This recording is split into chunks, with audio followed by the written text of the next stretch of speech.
let's now dig into the technical details of Bitcoin's consensus algorithm. And while we're looking at that, we should keep in mind that Bitcoin does all of this without nodes having any persistent long-term identities. This is yet again a difference from how traditional distributed consensus algorithms operated. And if nodes did have identities, it would make things a lot easier for a couple of reasons. One is a pragmatic reason. It would allow you to put into your protocol things like, now the node with the lowest numerical ID should take some step or something like that. So that's a simple pragmatic reason, which already, if nodes are completely anonymous, becomes harder to do. But a much more serious reason for nodes to have identities is for security, because if nodes were identified and it weren't trivial to create new node identities, then we could make assumptions like, let's say that less than 50% of the nodes are malicious, and we could derive security properties out of that. So for both of these reasons, the consensus protocol in Bitcoin is a bit harder. But why is it exactly that Bitcoin nodes don't have identities? Well, it's for a couple of reasons. One is that if you're in a decentralized model, in a peer-to-peer system, there is no central authority to give identities to nodes and verify that they're not creating new nodes at will. And in fact, the technical term for this is a Sybil attack. Sybils are just copies of nodes that a malicious adversary can create to look like there are a lot of different participants, when in fact all those pseudo-participants are really controlled by the same adversary. The other reason is that pseudonymity is inherently a goal of Bitcoin. Even if it were possible or easy to establish identities for all nodes or all participants, we wouldn't necessarily want to do that. So Bitcoin doesn't give you strong anonymity guarantees out of the box, in that the different transactions that you make can probably be linked together, but at the same time, nobody is forcing you to put your real-life identity, like your name or IP address or anything like that, in order to participate in the peer-to-peer network and in the blockchain, and that's an important property. So what we can do instead is we can make a weaker assumption.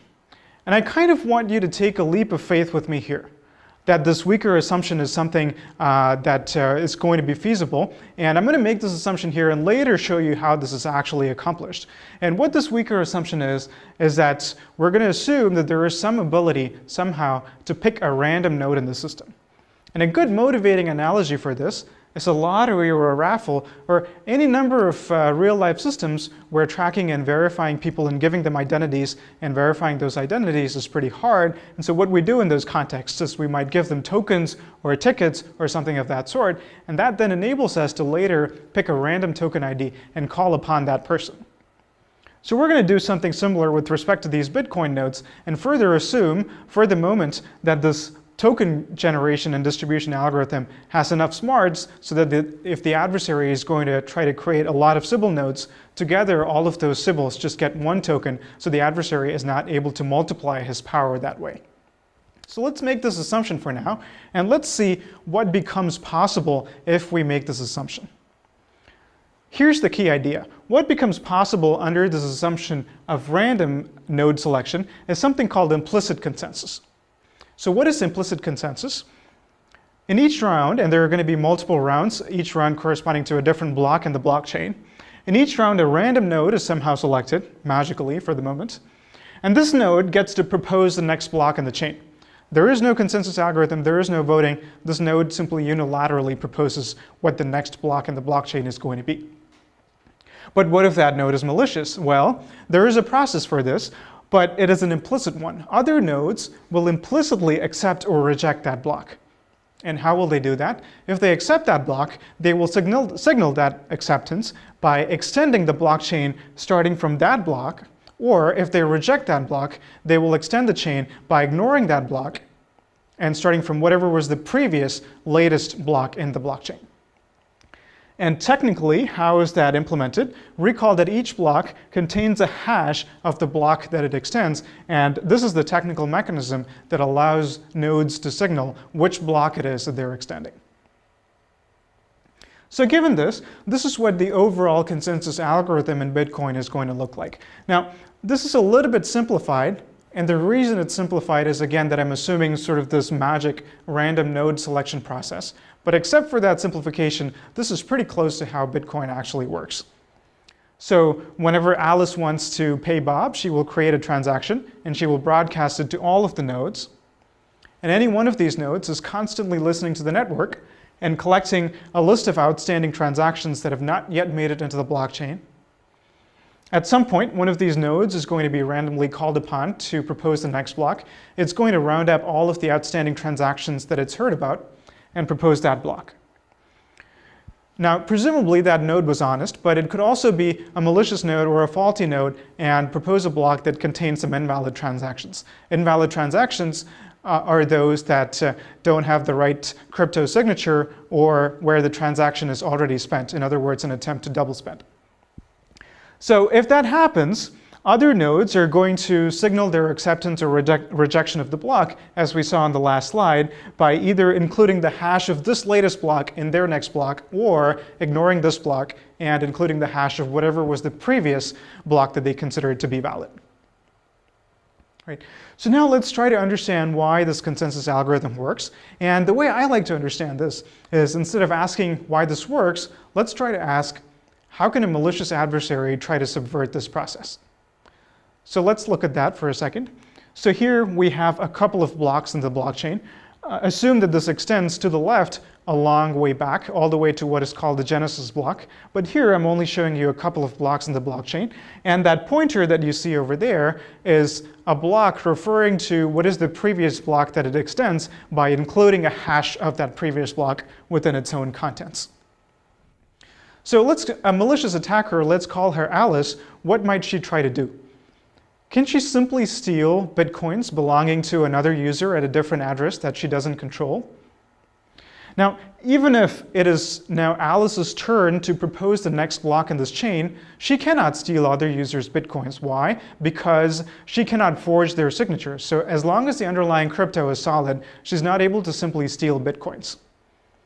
Another thing she might try to do is, if she really, really hates some other user, Bob, then she can look at Bob's address and she can decide that any transactions originating from Bob's address, she will simply not include them in any block that she proposes to get onto the blockchain.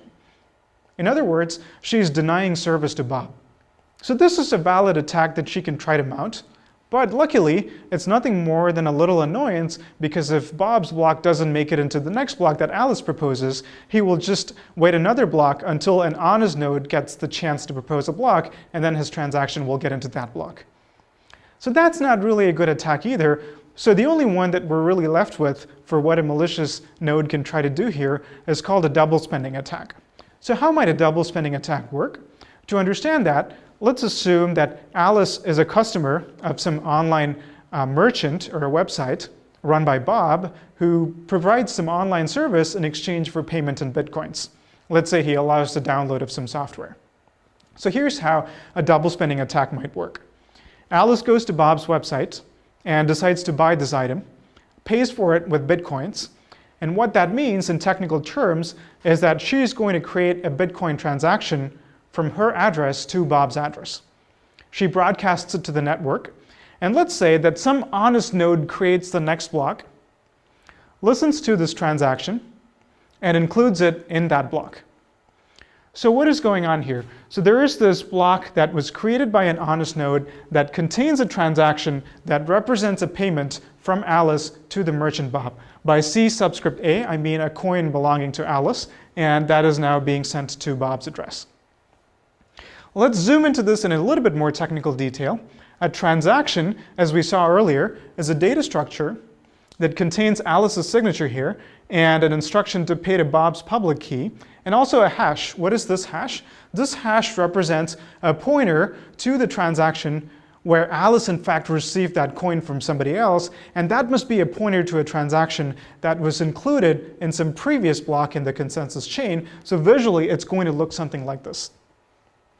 Let's pause for a second here, because there is something subtle going on. There are at least two different types of pointers in this diagram that I've showed you. There's in fact a third one corresponding to Merkle trees, but we're not going to look at that at the present moment.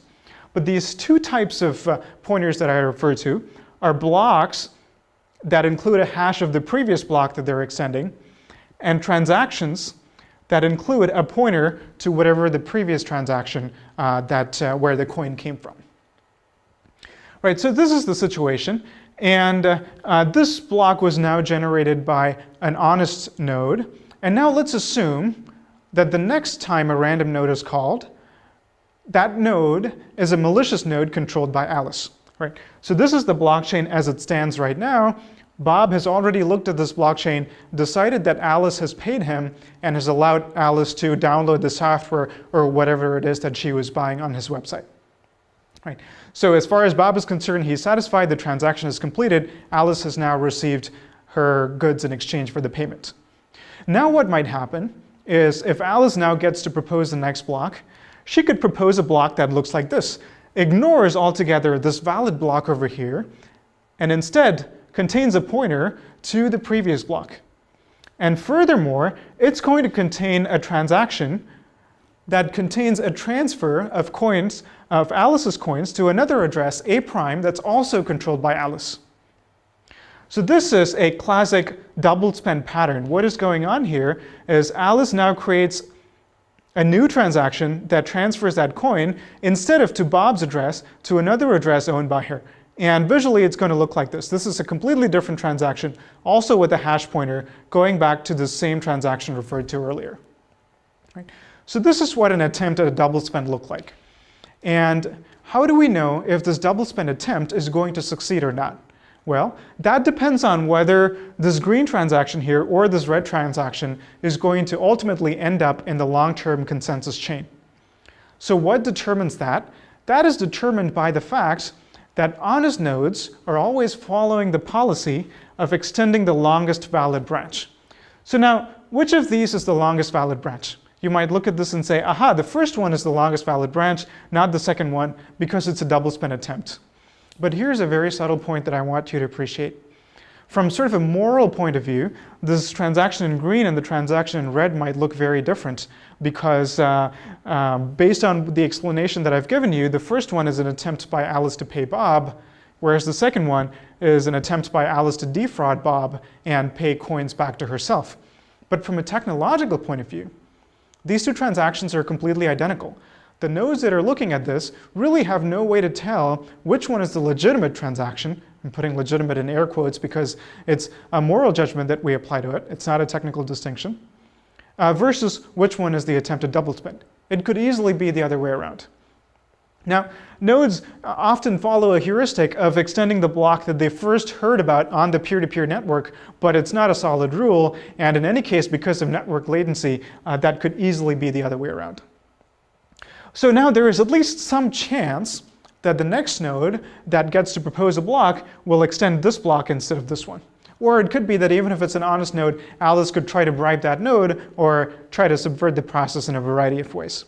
So for whatever reason, without going too much into the details, let's say that the next node extends the block with the red transaction instead of the green one. What this means is that at this point, the next honest node is much more likely to extend this block instead of this one because now this has become the longest valid chain. So let's say that after one more block, the situation looks like this.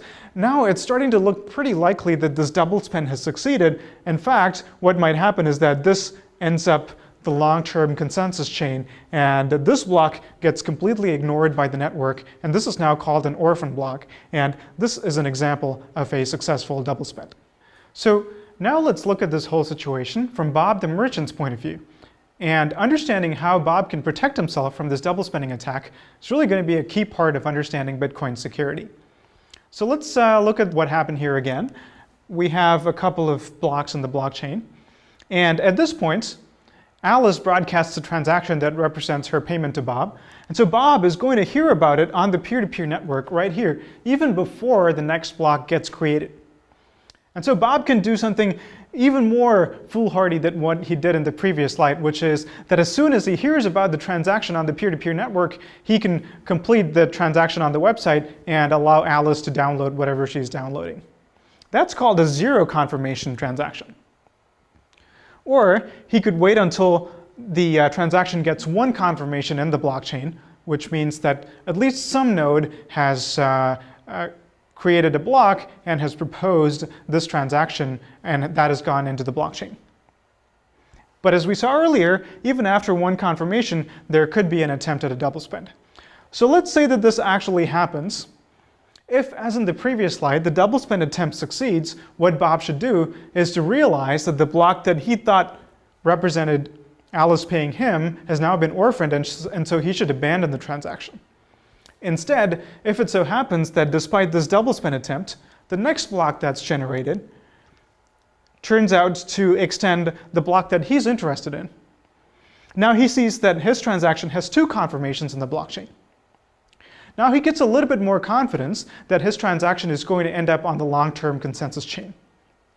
So let's say there's one more, and now there are 3 confirmations. In general, the more confirmations your transaction gets, the higher the probability that it is going to end up on the long-term consensus chain, because if you recall the honest node's behavior, that they will always extend the longest valid branch that they see, the chance that this one is going to catch up to this longer branch is now very minuscule, especially if only a minority of the nodes are malicious.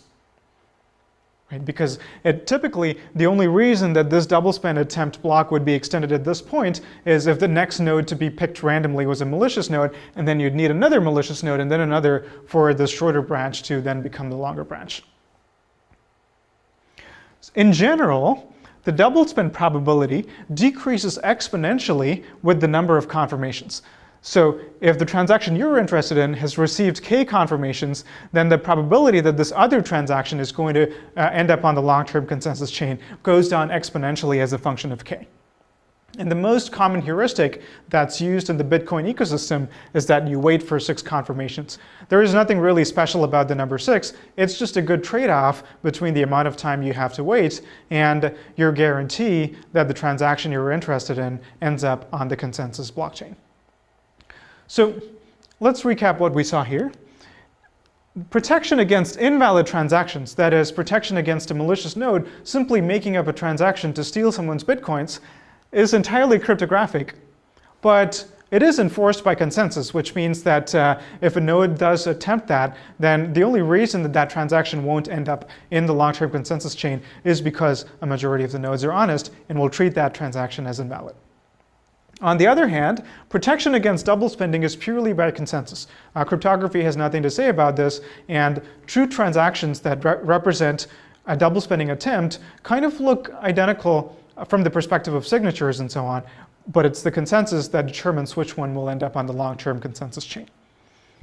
And finally, you're never 100% sure that a transaction you're interested in is on the consensus branch, but this exponential probability guarantee is pretty good. After about 6 transactions, there's virtually no chance that you're going to go wrong.